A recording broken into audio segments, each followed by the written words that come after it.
અરવલ્લી બાયડ શહેરમાં જાહેર માર્ગ પર બે અસામાજિક તત્વો વચ્ચે સામાન્ય બાબતે છૂટા હાથની મારામારી થતા લોકોના ટોળે ટોળા ઉમટી પડ્યા હતા। ઘટનાની જાણ થતાં જ ટ્રાફિક પોલીસ મામલો થાળે પાડવા પહોંચી હતી, પરંતુ બેફામ બનેલા લુખ્ખા તત્વોએ કાયદાનો ડર રાખ્યા વિના ફરજ પરના પોલીસ કર્મચારીઓને પણ ધક્કે ચડાવી અસભ્ય વર્તન કર્યું હતું।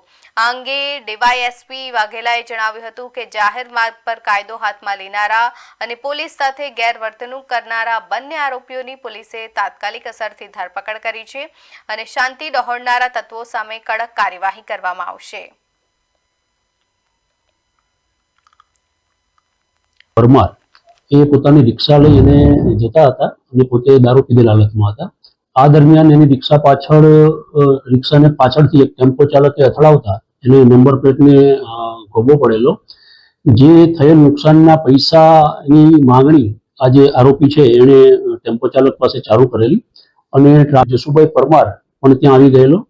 બંને વ્યક્તિઓ પીધેલી હાલતમાં હતા। ત્યારબાદ પોલીસને જાણ થતા 112 ત્યાં પહોંચેલી। પોલીસ કર્મચારી હતા તેની સાથે પણ બોલાચાલી કરી અને ફરજ પરના પોલીસ કર્મચારી જે હતા એને ધક્કો મારેલો।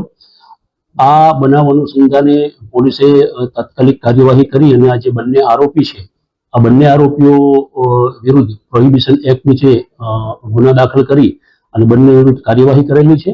અને આ ઉપરાંત ફરજ પરના જે પોલીસ કર્મચારી હતા એમની સાથે બોલાચાલી ઝપાઝપી કરી અને એમની ફરજમાં રૂકાવટ કરીને એમને ધક્કો મારેલો।